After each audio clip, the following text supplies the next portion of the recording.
वो जो सरकारी टीचर्स या सरकारी लोगों ने बनाई है या बड़े-बड़े राइटर्स ने बुक बनाई है एनसीईआरटी की, वो क्या गलत है? लेकिन जान के अपनी बुक्स निकाली जाती हैं। उनके जो पेज हैं वो स्पेशल कर दिए जाते हैं, उनका जो ऊपर का कवर है, गत्ता है, वो स्पेशल कर दिया जाता है, उसके प्रभाव में आ जाते हैं। वो स्पेशल तो थोड़ी मात्रा में किया जाता है, लेकिन पैसे ले लिए जाते हैं 4-5 गुना।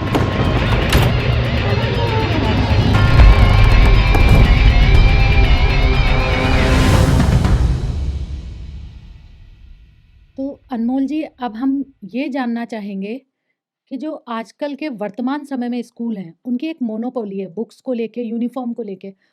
आपका नज़रिया क्या है इस बारे में? देखिए, जब इंसान की इंटेंशन गड़बड़ हो ना, तो वो किसी भी फ़ील्ड में वो गड़बड़ करेगा ही। चाहे वो पुलिस वाला हो, चाहे वो डॉक्टर हो, चाहे वो इंजीनियर हो, चाहे वो टीचर हो, किसी भी फ़ील्ड में हो वो गड़बड़ करेगा। तो जहाँ स्कूल वाले की इंटेंशन सिर्फ़ कमाना हो जाती है, तो फिर ये मोनोपोली वाली बात उसके ऊपर भी लागू होती है। वो किताबों में भी कमीशन खाएगा और कोशिश करेगा किताबें ऐसी लगाए जिसमें उसको ज़्यादा कमीशन मिले। वो यूनिफ़ॉर्म में भी मोटा कमीशन खाएगा। मैं मानता हूँ किताबों की व्यवस्था, यूनिफ़ॉर्म की व्यवस्था स्कूल वाला करना चाहिए, क्योंकि ये संभव भी नहीं है। पता चले कि प्राइवेट स्कूल में एक बच्चा इस दुकान से किताबें ले रहा है एक उससे, तो ये तो सब डिस्टर्बिंग सिस्टम हो जाएगा। एक यूनिफ़ॉर्म इस दुकान से ली जा रही है एक उससे और कपड़ा मैच नहीं कर रहा, कभी-कभी कपड़े के रंग की टोन अलग-अलग होती है। ऐसी स्थिति में उनका सिस्टम बिगड़ जाता है।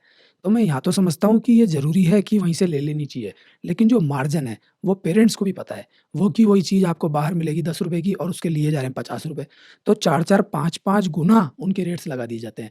तो ये मोनोपोली वाली बात वहाँ गलत साबित हो जाती है।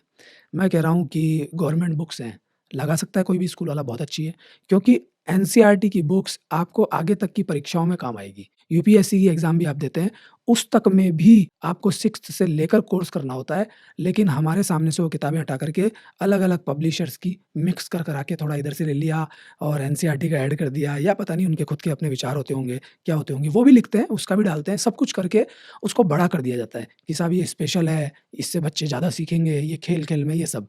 तो ये सीखने वाली बात वो जो सरकारी टीचर्स या सरकारी लोगों ने बनाई है या बड़े-बड़े राइटर्स ने बुक बनाई है एनसीईआरटी की, वो क्या गलत है? लेकिन जान के अपनी बुक्स निकाली जाती हैं। उनके जो पेज हैं वो स्पेशल कर दिए जाते हैं, उनका जो ऊपर का कवर है, गत्ता है, वो स्पेशल कर दिया जाता है, उसके प्रभाव में आ जाते हैं। वो स्पेशल तो थोड़ी मात्रा में किया जाता है, लेकिन पैसे ले लिए जाते हैं 4-5 गुना। तो मेरे अकॉर्डिंग इंटेंशन प्रॉब्लम है। आप लागू कुछ भी करें, आपके पास में सब कुछ अधिकार है, क्योंकि आप प्राइवेट स्कूल वाले हैं। आप जो चाहेंगे वही होगा। आप मोनोपोली की यूनिफ़ॉर्म और बुक्स में बात करेंगे, मैं कह रहा हूँ कैंटीन तक में भी मोनोपोली होती है। एक समोसा आप बाहर खाएँगे वो ₹10 का आएगा, पता चला स्कूल में खा रहे हैं तो वो ₹30 का है। जैसे सिनेमा में हम खाते हैं, तो पता चलता है कि ये जो पॉपकॉर्न है, ये तो घर में ₹10 में बन जाएँगे पूरे ही मिला के, आराम से बटर-वटर डाल के। लेकिन वही सिनेमा में खा रहे हैं तो ₹200, ₹250, ₹300।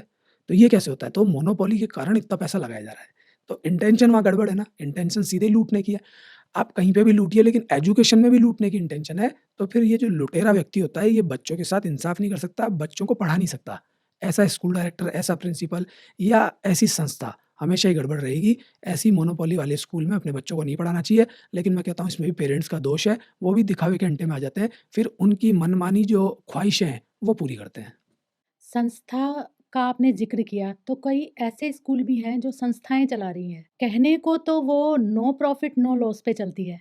इसमें हमने देखा है कि कई हमारे बड़े-बड़े भामाशाह हैं, जो इन संस्थाओं को दान करते हैं, उनके इंफ्रास्ट्रक्चर को सुधारने के लिए या स्टूडेंट्स के लिए।